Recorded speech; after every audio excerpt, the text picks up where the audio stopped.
Assalamualaikum warahmatullahi wabarakatuh. Perkenalkan, nama saya Ansela Patricia Storus dengan NIM J140 124 1013. Yang saya hormati Pak Fikri selaku dosen mata kuliah penulisan dan penyuntikan berita serta kakak asisten dosen. Pada kesempatan kali ini saya akan menjelaskan tentang materi pertemuan ke-13 mata kuliah penulisan dan penyuntingan berita yang membahas tentang review portofolio berita. Review portofolio berita yaitu proses evaluasi terhadap kumpulan karya jurnalistik untuk menilai kualitas tulisan, konsistensi, gaya penulisan, serta pemahaman penulis terhadap etika jurnalistik. Dalam praktik profesionalnya, review ini dilakukan untuk memastikan berita disusun secara objektif, ringkas, dan menarik bagi pembaca. Ada beberapa aspek yang perlu diperhatikan untuk mereview portofolio berita. Aspek pertama yang dievaluasi adalah struktur berita sebagai fondasi penulisan. Judul atau headline harus informatif, kuat, dan langsung menunjukkan inti berita. Penggunaan kata yang tidak bermakna atau terlalu umum perlu dihindari. Lead atau teras berita menjadi bagian penting karena harus mampu menjawab informasi utama dalam 1 sampai 2 kalimat pertama, terutama pada berita langsung. Aspek yang kedua adalah akurasi dan verifikasi, yang menjadi inti dalam penulisan berita. Semua data harus tepat, termasuk penulisan nama, gelar, instansi, angka, hingga tanggal.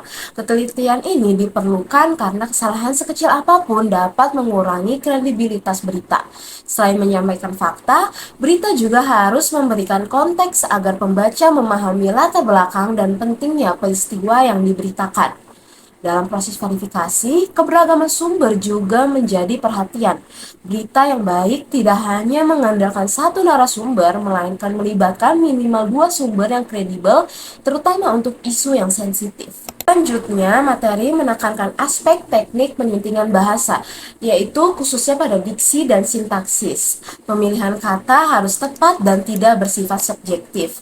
Penulisan harus sesuai kaedah PUEBI, termasuk penggunaan huruf miring pada istilah asing. Aspek tentang integritas etika dan objektivitas dalam berita. Penulis harus menjaga imparsialitas dengan tidak memasukkan pendapat atau suara pribadi ke dalam tulisan. Informasi ini harus disampaikan secara netral dan atribusinya jelas, sehingga pembaca dapat mengetahui sumber informasinya. Pengguna kata kerja seperti ujar, kata, atau jelaskan dinilai lebih tepat karena tidak menimbulkan kesan menghakimi. Terakhir, aspek yang gak kalah penting yaitu mencakup tipografi dan estetika penyajian. Keterbacaan menjadi hal penting sehingga penggunaan subjudul diperlukan untuk memecah teks. Foto jurnalistik juga harus memiliki nilai berita, bukan sekedar pelengkap. Caption foto juga perlu menjawab unsur informasi yang belum dijelaskan dalam teks utama. Sebagai penutup, reviewer menggunakan checklist yang mencakup headline, lead, kutipan, tubuh berita dengan pola piramida terbalik. Sebagai kesimpulannya, review portofolio berita penting dilakukan untuk menilai kualitas karya jurnalistik secara menyeluruh, mulai dari struktur, akurasi, bahasa, etika, hingga penyajiannya. Sekian dari saya, Ansela Patricia Sitorus. Saya ucapkan terima kasih dan mohon maaf bila ada salah penggunaan bahasa.